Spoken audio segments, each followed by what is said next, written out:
Hey y'all, this is Bob Pressler. We're listening to the Bonsai Time podcast with Kevin and Kelly and me. So let's have some fun.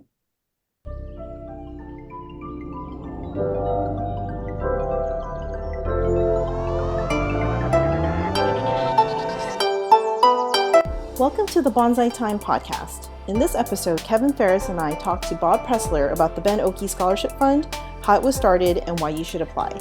Kevin and I were both past recipients of the scholarship. We did this episode to encourage others to apply for this opportunity to expand their bonsai education and contribute to the bonsai community. Bob is president of the California Bonsai Society, and he is also owner of Camira Bonsai Nursery in beautiful Castaic, California. I hope you enjoy listening to our conversation with Bob. Bob, thank you for joining me and Kevin for this episode. We want to talk about the Ben Oki Scholarship, just because it's benefited me and Kevin, and that's how we both met. And I think it's a good opportunity for people out there. So we'd like to spread the word about this Ben Oki Scholarship that the California Bonsai Society offers. Could you tell us about yourself and what the California Bonsai Society is? Okay, I'm Bob Pressler, like I said. I'm currently the president of California Bonsai Society. CBS, I'm going to call it CBS because it's easier than saying California Bonsai Society. CBS, the Bonsai Club, not the TV studio, is the oldest English-speaking bonsai club in the country. There was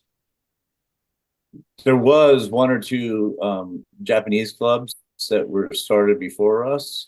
I don't think they exist anymore. So we're probably the oldest bonsai club in the country. It was founded by John Naka and several other prominent Japanese American citizens living in the Los Angeles area. And the purpose of it was to promote and educate people about bonsai. And at the time, it was shortly after the war. We started in, I think, 1957. No. 1950. 2027 is our 75th anniversary. So do the math. I can't do the math. But do the math, and that's when we started. 75 years ago in a couple of years. So we're a pretty old club. And a lot of the original members met or come into contact with each other in internment camps. And it was shortly after the war. All the Japanese Americans in the country were put in internment camps. Bonsai is something that's always been important to Japanese people. So after the war, when some bonsai clubs formed, most of them didn't want to have anything to do with Americans or English-speaking people. It was like, Japanese and Japanese only.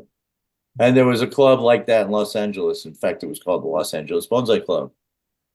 And it was strictly Japanese. You had to speak Japanese. And I think, I'm not 100% sure about this, but I think that if you weren't born in Japan, they didn't want you. It was pretty exclusive club, and it lasted for a long time. And sometime in the late 80s, early 90s, it just kind of went away because all the members died, and they weren't letting new members in. Was it kind of like a one where you had to be invited by other members? No, CBS was like that to begin with, actually. Okay. But this one was just strictly Los Angeles Bonsai Club was strictly people that spoke Japanese and were born in Japan. I don't even think that Nisai or second generation Japanese Americans were allowed to join. I may be wrong about that, but I don't think so. So John Naka and several other people got together and formed CBS with the idea that it would be something to promote bonsai to the public, educate people about bonsai, and just share their knowledge and passion for it. And over time, it became known as good. John was the best ambassador ever for bonsai, bar none. To this day, nobody has brought the art of bonsai to as many people as he has. He was the first one to start like traveling not only around the local area, but around the country, and shortly after that, around the world, teaching and setting up study groups. And for a really long time in the Western world, probably, I don't want to throw out numbers, but a large percentage of people teaching bonsai in the 80s and 90s were either directly students of John's or students of John's students. And at one time, to join CBS, you had to be recommended by an existing member. You had to show a committee, I think it was 7 trees, picture photographs of 7 trees, and they had to say, yes or no. And so, and back then, Los Angeles, because of the large Japanese population here, was kind of known as being on the cutting edge of bonsai. Like, this was it in the US. There's a little tiny pocket of it in New York with Bill Valvanis and Yoji Yoshimura, and a small pocket of it up in the Bay Area. But because John was such an ambassador, Los Angeles was the place that was really known as it. And if you were a member of CBS, you were considered, a highly, I don't like to use the word bonsai master. I think it's a completely overused term. But at the time, most people would have considered members of CBS as bonsai masters. Like upper echelon, kind of like the it cream of the was, crop. it was it. Like, if you belonged to CBS, people like knew you knew your stuff. Oh wow. And at the time, none of the guys in CBS, John, Ben, none of those guys were formally trained like in an apprenticeship. Most of them were Japanese gardeners. Some of them, like Ben and John, learned bonsai at the feet of their grandfather in Japan. So, and who were hobbyists, not professionals. So none of them were really professionally trained. But as far as Americans were concerned, they were kind of like the bonsai professionals. So John may not have been the best artist in the world, but he was the best ambassador ever. His passion for bonsai and his passion for people and teaching is what made it possible for him to travel the world, bringing bonsai to people. It's funny you say that. Because Lee Cheadle, the old president of the Bonsai Society of Portland, told me, he's a good friend of mine, mentor. He told me that, Devin, you don't need artists in a club sometimes. You need people that want to be there and are willing to volunteer and spend time and to push it forward. I was like, really? He's like, yeah, artists are great, but they're only in it for themselves.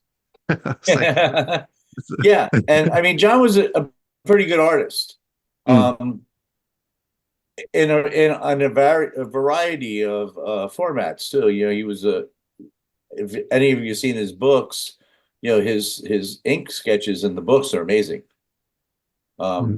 His in his later life, he took up painting a lot. In fact, he probably painted more than he worked on trees in the last 10 years or so of his life. And he was a great painter. But he loved people, and he loved bonsai, and he loved sharing what he knew. And that's what made him such a great ambassador. Over time, things got kind of stagnant, though. Like people from the U.S. were going to Japan and becoming apprentices and learning new techniques and stuff like that. And trying to be politic about this, but the old timers just didn't want to change. They kind of they didn't want to hear about the new techniques and the new, the more advanced horticultural techniques and stuff like that we have nowadays, and that a lot of us practice nowadays. And still to this day, there are some people that were either taught by John or that original core of people that still do things that would make people that are just learning now or that have been in it in the last 10 years like cringe at, like, how the hell do you treat a tree like that? But at the time, back in the 60s and 70s and early 80s, that stuff was cutting edge. But they just never advanced. So things kind of got really stagnant. And Right. the clubs and the teachers here were doing the same thing in 1998 as they were doing in 1988 and 1978. Nothing had really changed. While the rest of the bonsai world had started to progress. And we got to a point where, sorry about that. Let me mute this. Lindsay Okay. Shiba had been president for, I think, going on 10 years. It's supposed to be a 5-year term, but that's kind of iffy. And he was closing down a family business that had been a nursery that had been in business for more than 50 years. And the club was kind of getting old. The average age of the members were probably 80 at that time. Whoops. My desk chair is not the best thing. I keep saying I'm going to get a new one. And things got really stagnant. The club membership was getting smaller and smaller. Where our meetings were in a god-awful place to get to. It's in Gardena. And, trying to get to Gardena at 7 o'clock on a Wednesday night was just insane. It would take several hours from any place in LA other than that area to get to it. So not a lot of people were going to meetings. And in an effort to kind of bolster the club, they changed some of the rules. Like, you no longer had to be recruited by a present member. Anybody could join. Right. And then that helped a little bit, but not a whole heck of a lot. Then it got to the point where they changed the meetings instead of once a month to just once a quarter. And things kind of leveled out and just stayed kind of stagnant for a while. And nobody was really doing anything new. Nobody was really trying to move things forward, or the same old people were doing everything all the time. And it got to the point where Lindsay couldn't do it anymore. He had too much personal stuff going on, and he was getting burnt out. He'd spent almost 10 years as president. And at that point, I hadn't paid dues to CBS in probably 7 years. I was just kind of done with clubs, because they were stagnant stuff. But Lindsay sent out, every year they would send me the show form and stuff like that. And some years I'd put a tree in the show, and some years not. But he sent out this letter saying that unless somebody decided to step up and take over, they were going to have to shut down the club. And that really kind of struck me because, CBS was always a really important part of American bonsai history. Even though at that point in time it was kind of stagnant, it was still a really important piece of history of bonsai in this country. So I don't know why. It's not like I had a bunch of free time or anything. I wrote to him and said that if we met some conditions, I would take it over. I would consider taking it over, only because I didn't want to just see it disappear. I thought it was too important of a piece of our history. So we talked, and he told me it was a benign dictatorship. And I was like, well, what does that mean? And he said, well, basically, if you're president, you can do whatever you want. If you're going to spend more than $10,000, you probably should, okay it with the board. But, as long as it's good for bonsai, go for it. So I said, okay. So we had a vote. Everybody said, yeah. Of course, one person's saying they'll do it. Everybody else is saying, yeah, go for it. Do it. So when I took over, I wanted us to be, at that point, we were only meeting 4 times a year, but we were still like all the other clubs here. We had a demonstrator. Generally, it was a member, because we didn't need any outside demonstrators because we were all masters, And for those, if you're not doing video, I had little quotation fingers around masters. That was a facetious use of the term. And we'd have a demo, and we'd have a raffle, and just like all the rest of the clubs. And I thought, this is a little bit ridiculous. We don't need to do this. Number one, we have 7 or 8 other clubs that meet every month that do the same thing. And we had like, I don't know, over $50,000 in the bank just sitting there. So I said, I want us to be more of a resource for the bonsai community than just another demo and raffle club. And the first thing I said I wanted to do was start. Ben Oki had just died. Like my very first official act as president of the CBS was to go to Ben's funeral. So he had just died, and I wanted to do something to become a resource. So I said I want to start a scholarship in Ben's name. And initially, it was we were going to give away 2 $500 scholarships every year. So we did it the first year, and shortly after that, I was asked to liquidate a bonsai collection from a collector here in LA who had, like an amazing bonsai collection. And one of the trees he had was a California juniper that was collected and originally styled by Ben. Oh, wow. So I asked him to donate that tree to the club for us to auction off and for that money to be specifically for the scholarship. So he said, sure, we can do that. So I called Ryan Neal, who had a special relationship with Ben. Ryan used to, when he was in school here in California, used to come down on weekends and work with Ben at the Huntington.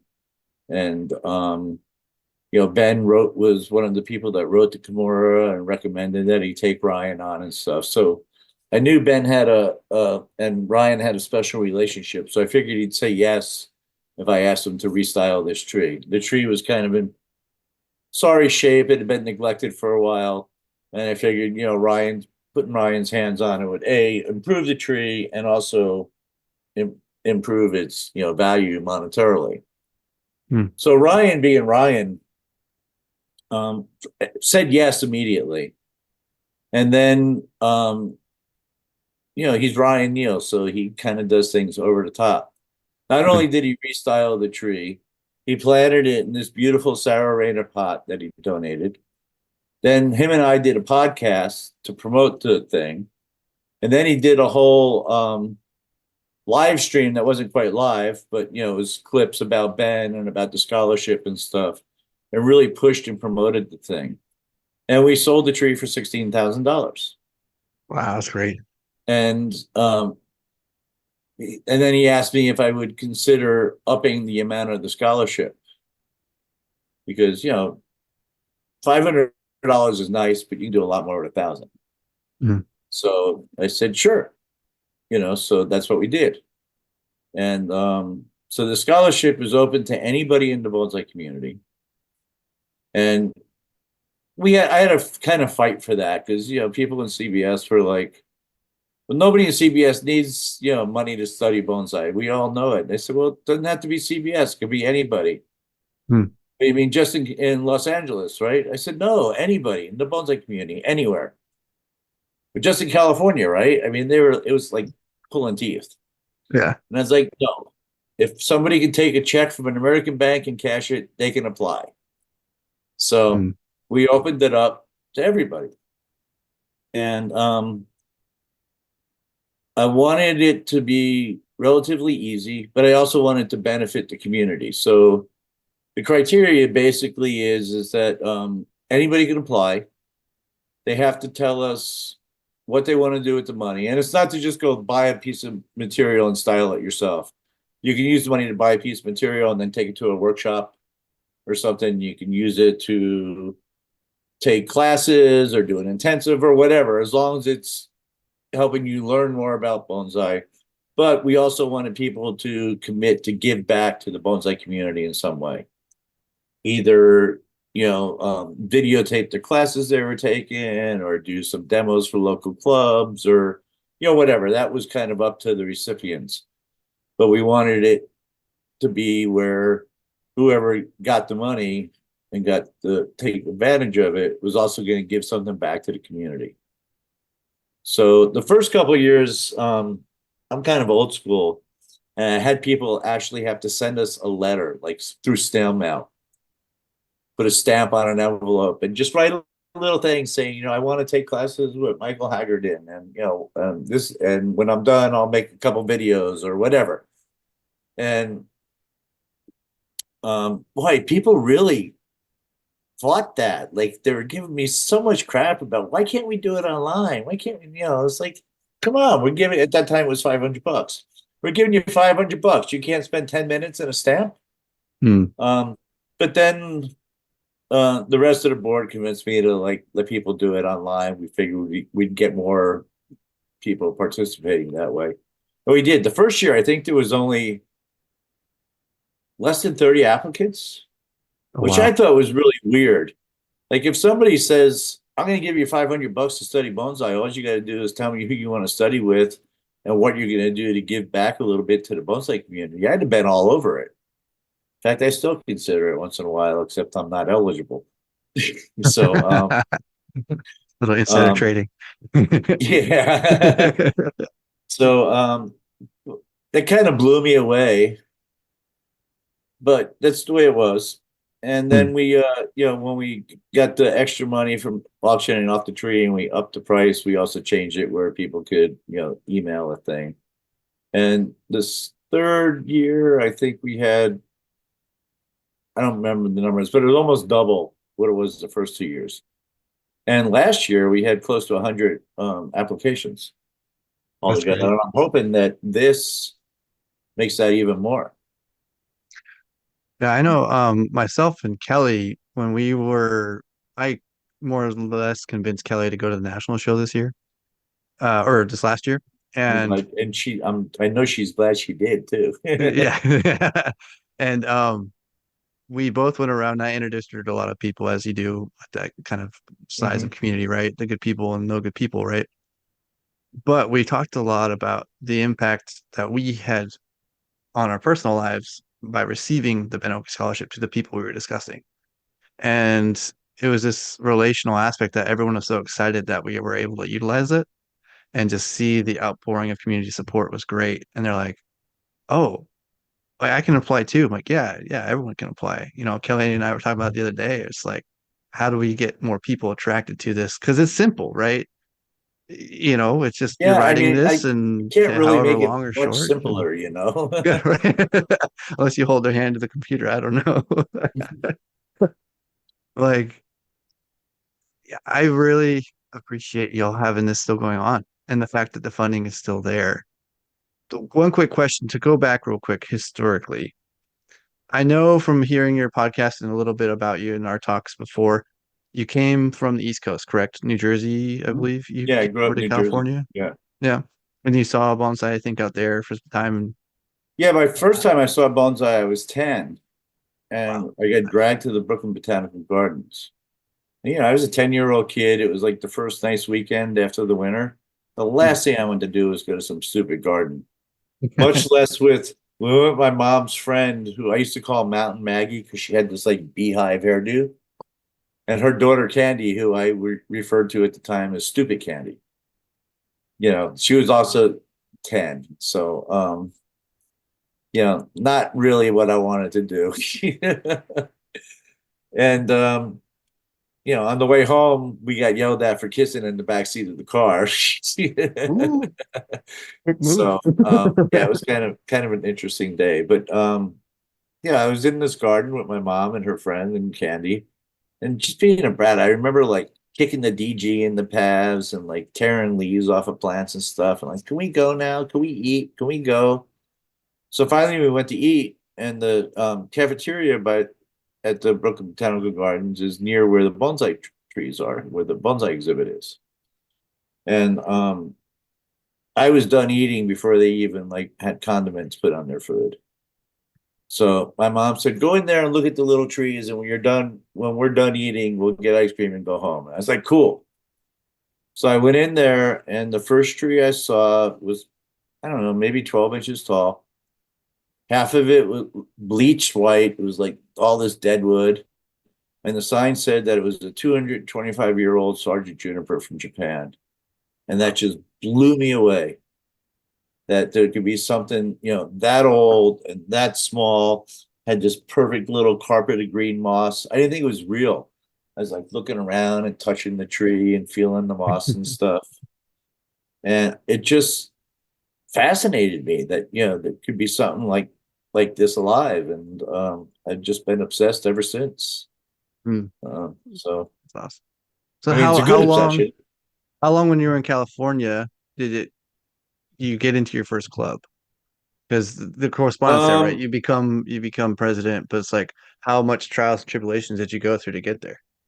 Let's see. I moved here in '84, and there was a I moved here in September of '84, and the following March there was a bonsai exhibition at the Huntington Library, and I happened to see something in the newspaper about it. And I'd been into bonsai, I just didn't belong to clubs or anything. So I went to the Huntington, and I had long hair. I was like this long-haired hippie freak kind of guy, in '84 in Los Angeles. I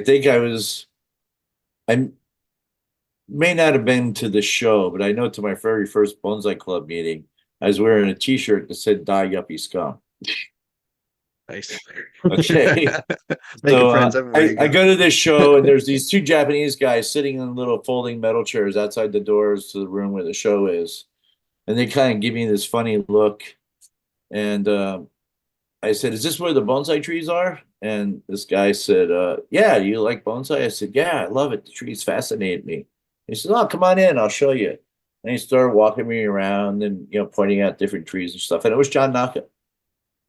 And I had no idea who he was at the time. I mean, I had heard the name because I heard about his book, but I didn't know who he was. It's just, and he just was like, really super sweet and excited that I was excited about the trees and stuff. Asked me where I lived and said, "Oh, there's a bonsai club not too far from you. They meet on, let me check." And he pulled out a little card out of his wallet. He said, "They meet on the third Wednesday night of every month, and you should go to their meeting."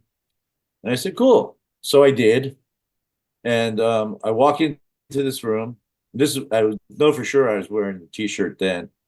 It's at an auditorium in a community center in Tarzana, I think it was, or Reseda. I walk into this room, and there's this kind of group of these old gray-haired guys standing around talking. A few older women over by the coffee pot, and a couple other people scattered around the room.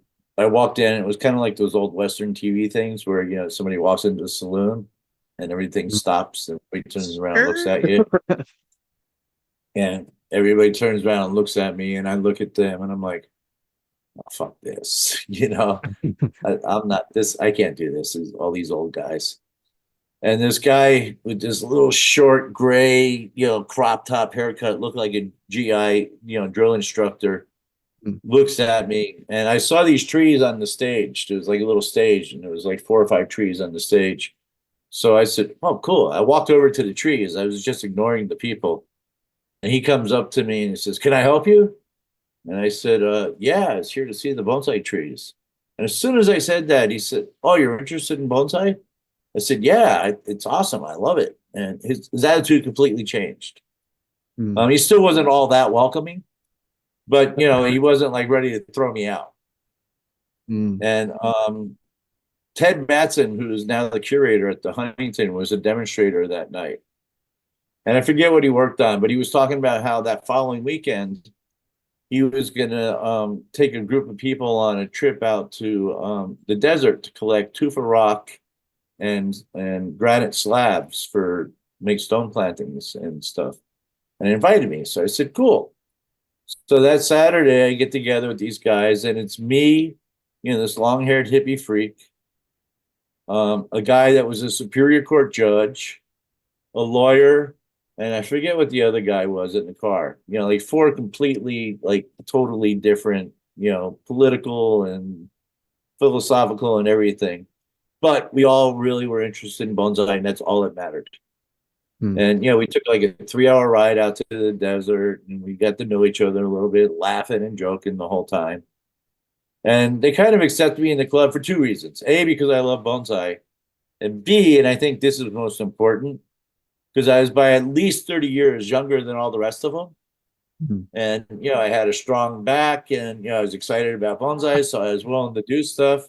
Put them to work. My third meeting, 3 months in, they asked me to be vice president. Hmm. Um, You have a strong Vice back to president carry all that. of programming. And, because they wanted to keep me around. I mean, I was willing to do a lot of work and, I could like carry trees and, climb up ladders and nail up banners and stuff like that.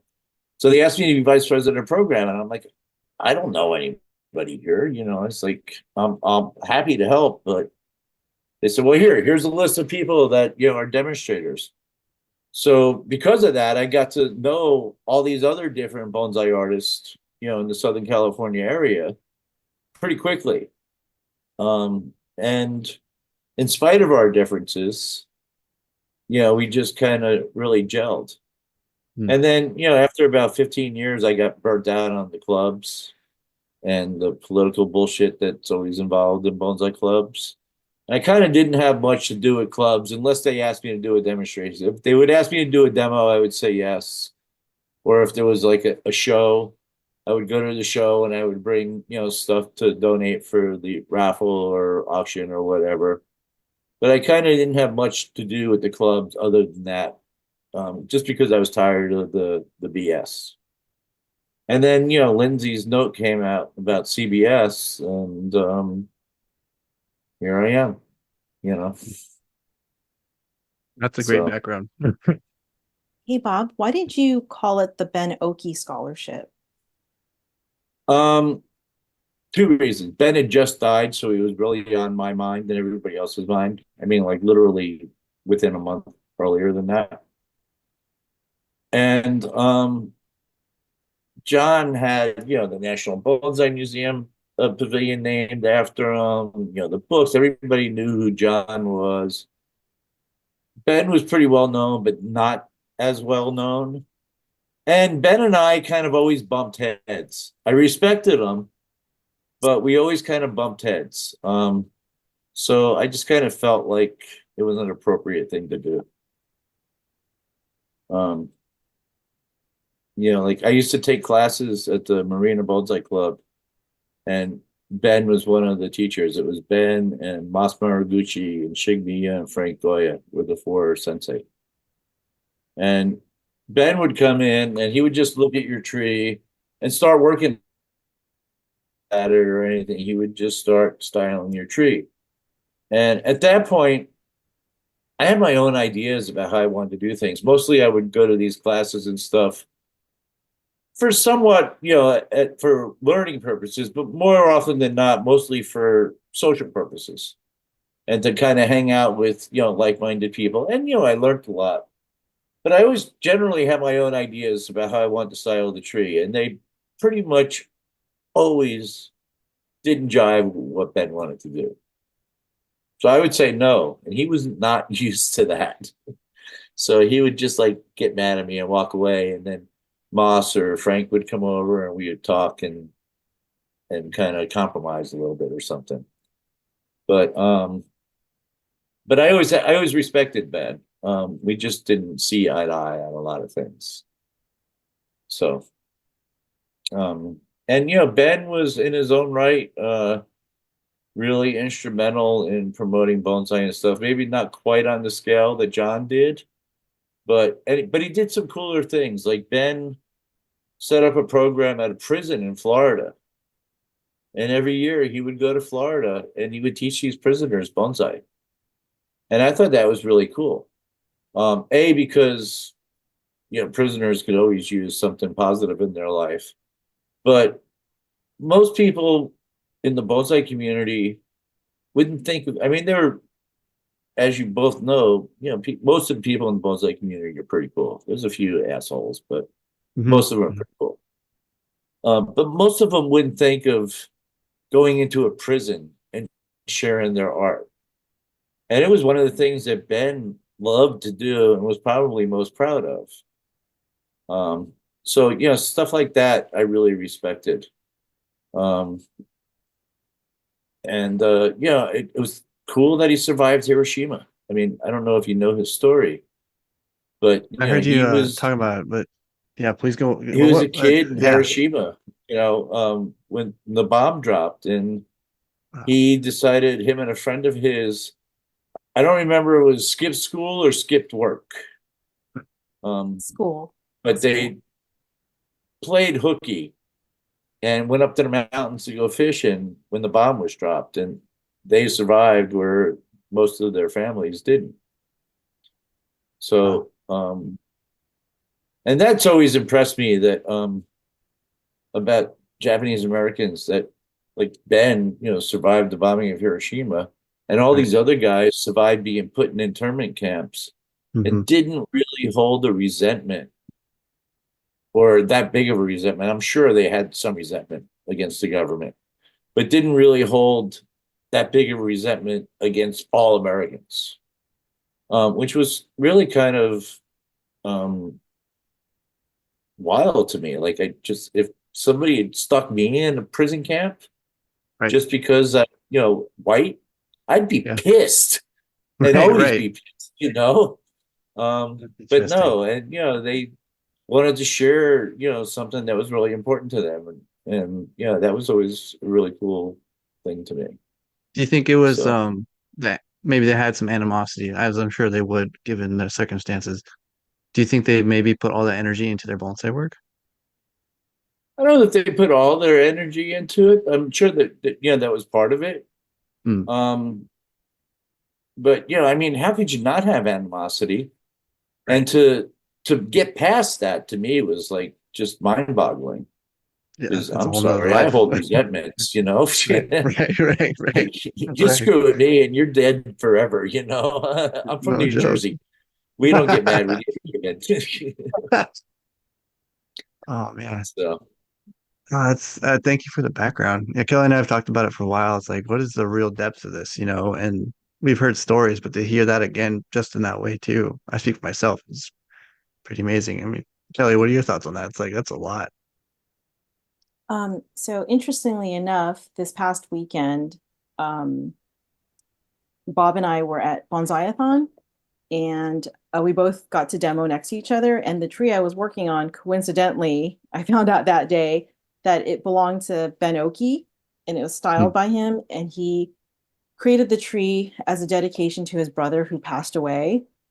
Part of in that story Hiroshima. that, yeah, got caught in the blast, Wow. and it was his. So Ben Oki was not going to go to school that day, and his brother was trying to get him to go to school, but Ben wanted to go fishing, which is the Hmm. story Bob was saying, and that's why he survived, because he went fishing instead of going to school, but his brother didn't survive. So it was kind of neat working on that tree and then being next to Bob during the demo. So, and Bob's the person that started the Ben Oki Scholarship, and I'm one of the recipients. So, thought it was an Yeah. interesting coincidence. Serendipity, right? Yeah. Well, and what's really cool about this is that both of you guys, are winners of the scholarship, and Yeah. didn't live up to their commitment. And I mean, it wasn't really that hard. All they had to do was send us a little blurb about what they did, and then do something for the bonsai community. But a few people didn't send us anything about what they did and stuff, and it was Hmm. kind of a drag. But it's cool to see you two um, doing stuff, and like Kelly continuing to like do things, and you too, with the podcast, and Yeah. now you're president of the club at your college and stuff like that. So Yeah. it makes me feel good to know that at least two of the recipients, for sure, are giving back to the bonsai community, and I'm pretty sure almost everybody that got it is Yeah. giving back to the community. Mhm. Some of them just didn't send us their little thing to put in the newsletter, and that's all right. There's still time, guys. Um, Come on. yeah, yeah. If you haven't yet, Get I'm on gonna it. start going through the old newsletters, and if I don't see your report in there, Remember, Bob's from New I'm gonna Jersey. He out you knows next people. time. I'm gonna out you next time. No, that's the consideration thing that I always think about myself personally. Like, what have I gotten from bonsai that I want to give back to people? And that's the pure enjoyment of life, but also the tranquility of the understanding that this is beyond my comprehension. that this will be far longer living than I ever will be. But if I can help people in my time now, and then my trees will pass along that energy or inertia, please, by all means. And if it wasn't for my wife telling me on the day we were waiting for my daughter to be born, don't be stupid, just write it. We're in the waiting room. We can't do anything else. And so I sent it off. I was like, sure, Oh, why? that's cool. I had no idea that you did it on the day that Yeah. We're your waiting for daughter to Juniper to come be out. born. And I remember sitting there, and my wife as pregnant as she'll ever get. Uh, And she's just like, focus, write it.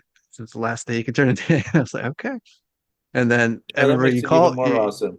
you called me, and then that's when I started crying because that was the day we brought Juniper home, and you're like, no, no, no, no. And that was a great day. It's in this idea that I really felt the impact of like this forward movement. It's coming to help, and really did help me in the way of getting more comfortable with helping teach people too.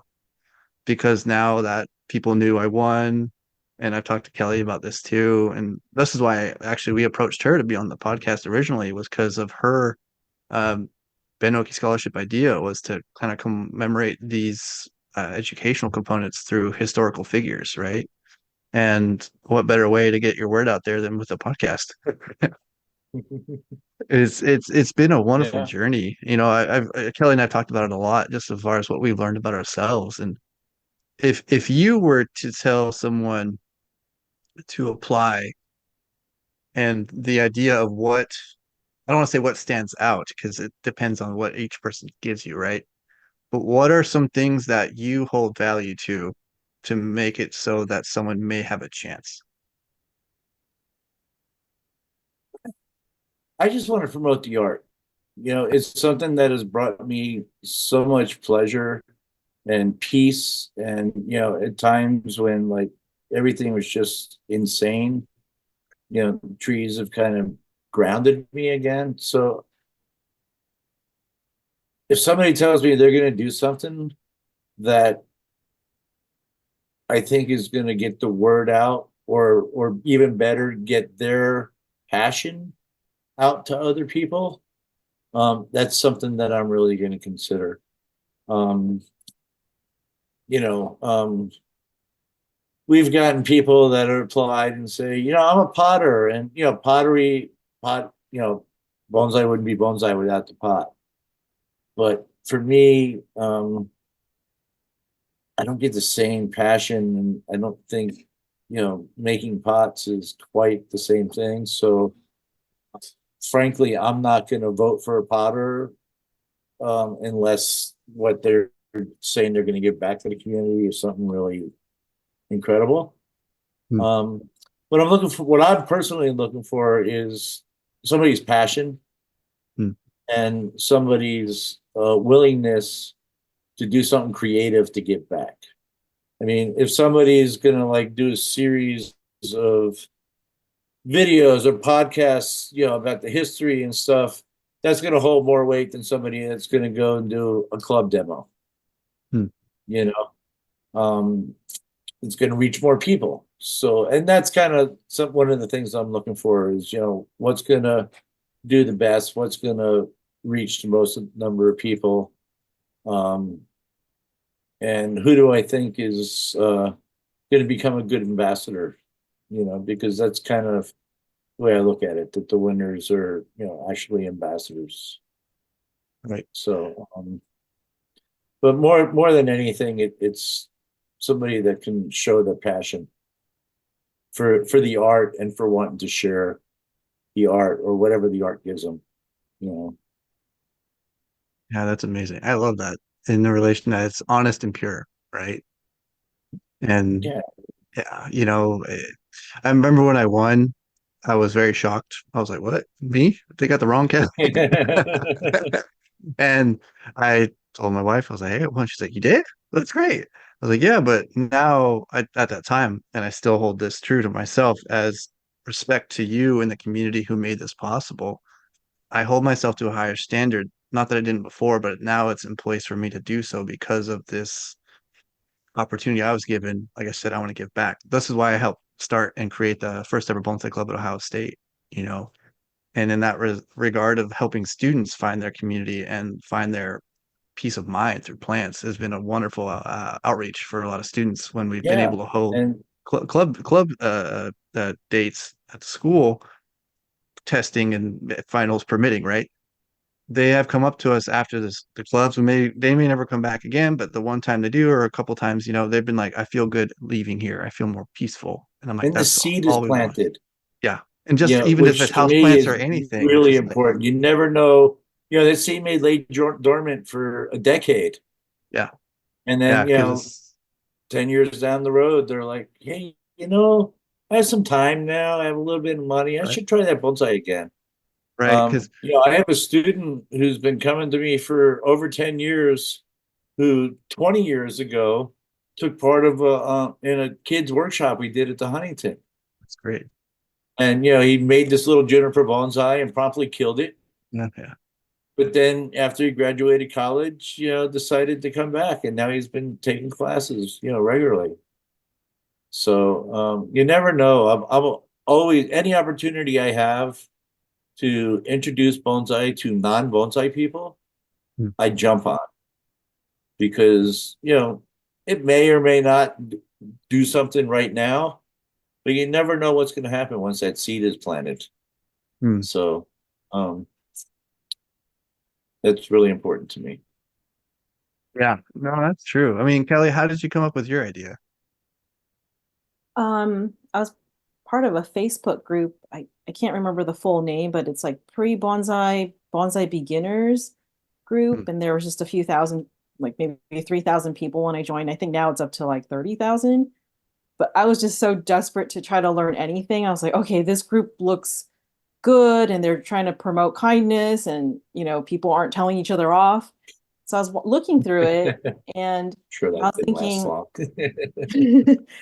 and I was thinking, gee, because I see people like Bob here in Southern California, or one of my instructors, Mel or Lindsay or Doyle, and just like what they're teaching me and the opportunities we get when people come in to do demonstrations or workshops that are even from outside California. And I'm thinking, boy, like the stuff they're teaching is not what this Facebook group is teaching or what these people are doing. And it got me thinking, I think I'm lucky, I'm fortunate. I have resources around me that maybe other people don't have. And it's not like I decided I could have all these resources. It just happened. And I thought, well, I'd like to share that with people that don't have those resources, that might want to learn good bonsai, instead of like just trying to figure it out on their own. Because maybe they don't have a club. I mean, I've been to states where there's like one bonsai club in the entire state. And I'm sure there's states out there, maybe there's no bonsai club that you can find online. So I figure if people want to learn, maybe I can just in some small way, like help them if they want to listen to I'm making some videos right now of people I'm interviewing, and it's just like people that have been in bonsai for a few decades. Some of them are professional, some of them are just hobbyists. And I figured they can give good advice to people starting, because I think it's important to get advice from people that have been in it for a while, because they know the pitfalls and they know what actually works. Like I just talked to Bob not too long ago, so I finally got around to interviewing Southern California people. That is exactly how my scholarship application said I would do, but or I was supposed to just only do that, but I somehow ended up in Ohio. And then Doyle gave me a whole list of We people all end to up meet. somehow here. And I was there for a couple weeks. And Doyle's like, meet all these people. So as I'm meeting them, I think the person I was with just said, why don't you just interview them? Like they seem friendly. And I thought, this isn't exactly how I wanted to do this, but hey, just like learning bonsai, things go different ways and you just roll with it. And I think it was for the better. Like even Bob recommended I meet someone that's near Chicago, Jeff Schultz. He was fun. I think he was the first one I interviewed. So I thought this isn't so bad. And as I kept traveling, and Kevin and his friends introduced me, or said I should go to nationals, and I thought, what the heck? So I booked my flight that night after he told me to go. So I went, and it's just interesting as I'm interviewing people, I'm really getting to know them. Mm. I am not like comfortable talking on this podcast right now. Like it's just, I feel like I'm stiff. I don't feel comfortable being on camera, but I figure I'm just going to go ahead and do it just because the opportunity presented itself. And as I'm interviewing people, like I got to meet a lot of people at nationals that I would probably never get to meet. We have a lot of people come to California, and they're super um, receptive and open to me interviewing them. And the questions I ask, they're just simple little questions, but I figure over time, like I could probably gather enough data to see like, oh, like out of these 30 people, like 20 said this is the advice you should like, this is advice for beginners, and they're all kind of similar. So that must mean it's good advice. Like if 20 out of 30 of these people that have been doing bonsai for years, I mean, I'm getting a little bit technical with that, but I thought it would be interesting for me to see the data of like what most people are saying. So I got to meet so many more people, introduce myself to so many more people because of me going up to them and saying, would you be willing to do this interview? I got a scholarship. I said no because he didn't want to be on camera. And then I just said, oh, forget it. I don't think he really wants to do it anyway, because I didn't need to put everyone on video, but I think almost everyone said yes. And I've met lots of people like Ryan Neal, Bjorn, Jennifer Price, Boone, Sue Tin, Corin from the UK. I'm sure there's a whole bunch of other people that I can't remember that I recorded. But those are professionals that have been around for a while. Peter T, Bob Scheiman. So it's just been a fun journey doing this project. I'm not looking forward to editing because I feel like that's going to take hours and hours. I don't want to just post some junky thing. I mean, hopefully it's not going to be junky. I don't know how to make videos or edits. Here's a So call to that's the going to be a bonsai learning community. Please help. Yeah, I have faith maybe, in you. yeah. And I still I gotta say, for you to just go off and like show up at the nationals, not knowing anybody other than some guy that you just met, Over a a few burger. weeks beforehand. Like, he's from Ohio. He could have been, like the next Night Stalker or something. You didn't know. Um, Feel the love my today. my wife thought that was funny. That's funny. Yeah, that was pretty ballsy. And I think Hmm. that's one reason why people were so receptive to you, because you're willing to put yourself out there. Yeah. And you've done that since day one. Yeah. So the first time I met you at a meeting, I met you were helping put out chairs. yeah, Nobody why knew who you not? were. It was just this kid that showed up and, wanted to help. So, and you've been that way ever since. So, my hat's off to you. It's, and it can't be easy, going into a place like the Nationals where there's several hundred people and you don't know names that you've heard of that, like to some of us, some of those names, they're like, like going to meet a rock star or a movie star or something, Um, Speaking of so rock star, that's how I met you, Bob. I had every intention because I just joined Daiichi, which is a club out here in Southern California. But for some reason, Bob wasn't at that first that meeting. I was my first meeting there. And I go, okay, next month is CBS meeting. I'm going to join. And I just saw a picture of you online because I looked at the website or something. And I'm walking around the Pacific Bonsai Expo. Um, I do not know anyone. I don't know anybody in bonsai or who's who. I'm just walking around because I just happened to be in the Bay Area at that time. And I was like, I'm just going to volunteer because then I can get in for free and I get to see behind the scenes because that's always interesting to me. so that's the secret. And I Yeah. thought she was passionate and I kind of wanted to check it out because I'm like, oh, another bonsai event. Maybe I My didn't know it was going moves. to be a big thing. So we're standing there, and then Tommy Lee, and I'm like, who's this guy with tattoos on his face? Then I went, oh, that's Tommy Lee. So I asked if I can take a picture of him, and he kind of looked over at Bob, and I'm like, who's he looking at? And I look over at Bob, and then Bob, like in a nice way, he's like, no, because he has to get through this, and if everyone's taking a picture, I go, oh, okay, I totally understand. So I just kind of stepped back, and I saw a tattoo on Bob's arm, which I noticed in Bonsai Techniques. I don't know if that's where you got that tattoo of where it's like a I got it mountainside. from John actually, but Yeah. it's a Okay. drawing he has in one of his books. Yeah, bonsai techniques too. And Thought I was crazy when I asked him if I could use it. Why? and I looked at it, I go, who is this guy with this tattoo? And I go, he kind of looks like Bob. So I said, hi, I'm Kelly. I'm going to join your club next month. And that's how I met Bob. I don't think he great. remembers that, but there's a lot going on. But it's been a great journey just meeting people. And I think beyond just the techniques and art of bonsai, meeting the people that create it, I mean, I think that's, for me, a lesson in itself, just like learning about people. And like Bob was saying, he was in a car with Ted and like all these people that were so different from each other, but you got this common ground. And I think that makes a difference. Today's episode was recorded, edited, and produced by Ryan Houston, Kevin Faris, and Kelly Lui. To find out more and see pictures relevant to today's topic or sponsors, see the show notes linked in the description or at bonsaitimepodcast.com.